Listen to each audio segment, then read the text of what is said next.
早晨啊，姐姐，早晨。好啊，你叫咩名啊？我叫斯丁啦，下啲。你幾多歲啊？今年我而家32歲。32歲。你結咗婚未啊？有冇小朋友啊？有啊，有2個小朋友。幾多歲11歲同埋10歲。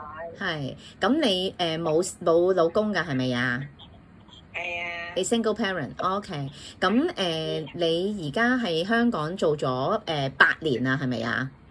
係。都未返過印尼係咪啊？OK。咁但係嚟緊再唔 renew contract 點解嘅？點解唔 renew contract？因為我個老闆唔請姐姐啊。哦。再唔請小朋友佢哋大啦，係咪啊？個仔仔佢可以自己返學，係唔使照顧。好，咁你打算跟住返唔返印尼啊？再而家唔使返。啊，唔使返，好啊。咁你原約係8月24號啊，係咪啊8月17。啊，8月17號係8月17號，係 OK。咁跟住你而家照顧係小朋友啦，咁有冇照顧過老人家？有啊，之前有爺爺85歲，以前有爺爺，係 OK。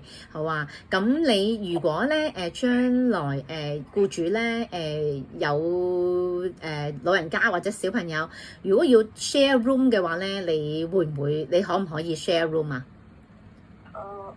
你想要自己房係咪啊？own room 係咪啊？好，冇問題。好啊。咁但係嗰個譬如工作咧share job 都會唔會都唔 OK 嘅係咪啊？唔好啦，係咪？係自己做啦。OK，唔使 share job。好，明白。好啊。咁你識唔識煮中國餸啊？識㗎。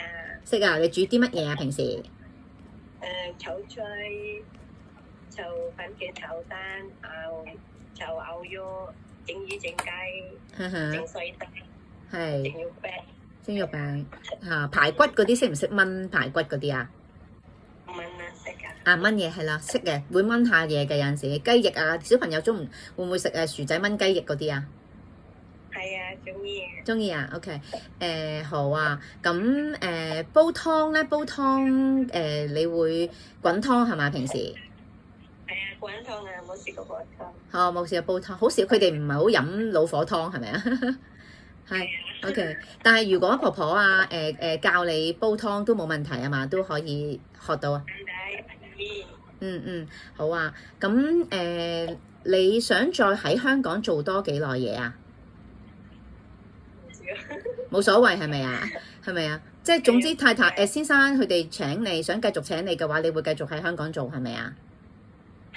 係，因為你個小朋友都好細個，你就係因為要揾錢，所以先至唔翻去住係咪啊？OK，好啊。咁我哋平時你做家務咧，係幾點起身㗎？平時而家6點4起身。6點4起身。係啊，6點4係啊。係，跟住夜晚幾點休息啊8點半。8點半。8點半就做晒嘢啦，可以休息啦。OK，好啊。咁你而家嗰個放假咧，係咪都係放星期日㗎？係放星期日。好啊。如果僱主佢有陣時星期日放唔到嘅，調去第二日或者俾錢得唔得啊？要俾錢得㗎啦。係啊，俾錢係。但係如果轉放星期六，即係可能有一日咁樣調就調假，唔要啊。OK，好啊，好。咁睇下先。好啊。咁我哋幫你揾個僱主啊。唔該晒。唔該晒。唔該晒。